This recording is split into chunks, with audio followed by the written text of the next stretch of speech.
Hello बच्चों, हमारे पास question है the masses in figure slide on a frictionless table. एक मासेस हैं, उसमें वो स्लाइड कर रहे हैं एक फ्रिक्शनलेस टेबल पे। m1 स्लाइड कर रहा है but not m2 is fast in to the spring. m1 को हमने स्प्रिंग से बांध दिया लेकिन m2 नहीं बांधा। If now m1 and m2 are push to the left, दोनों को अगर हमने क्या करा, लेफ्ट की तरफ पुश करा, मतलब दोनों को हम इधर की तरफ पुश कर रहे हैं, so that spring is compressed by d। और स्प्रिंग में कितना कंप्रेशन आ जाए, डी कंप्रेशन आ जाए। What will be the amplitude of the oscillation of m1, इस m1 का एम्पलीट्यूड क्या होगा, मुझे ये बताना है।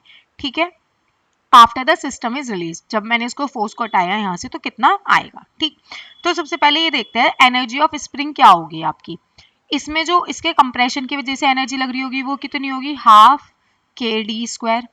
ठीक है, और इसकी मूवमेंट की वजह से जो काइनेटिक एनर्जी लग रही होगी वो कितनी होगी, half m1 plus m2 v का स्क्वायर। ठीक है, दोनों तरफ हाफ से half cancel. For equilibrium condition की बात कर रहे हैं तो v कितना आ गया हमारे पास, under the root k divided by m1 plus m2 dot d। ठीक है, ये हमारे पास v आ गया। अब हम बात करते हैं आफ्टर मीन पोजीशन, जब हमने इसको छोड़ दिया आफ्टर मीन पोजीशन क्या होगा। आफ्टर मीन पोजीशन जो आपका m1 है, जो आपका m2 है, वो डिटैच हो जाएगा, मतलब वो अलग हो जाएगा आपके m1 से। अब ये दोनों साथ साथ नहीं रहेंगे। ठीक है, तो हमें सिर्फ किसकी बात करनी है, अब m1 की बात करनी है। ठीक है, और ये भी किधर मूव करेगा, इधर, और ये भी किधर मूव करेगा, वेलोसिटी v से इधर की तरफ। ठीक है, तो m1 आपका खाली SHM करेगा, m1 विल परफॉर्म SHM, तो उसमें ओमेगा कितना आ जाएगा आपका m1 के लिए, k बाय m1। और उसने हमसे क्या पूछा है, एम्पलीट्यूड पूछा है।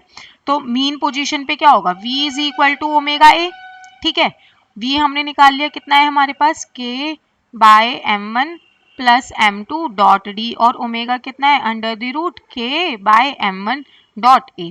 ठीक है, तो अंडर द रूट k से under the root k cancel, तो a की वैल्यू कितनी आ जाएगी, under the root m1 divided by m1 plus m2 dot T.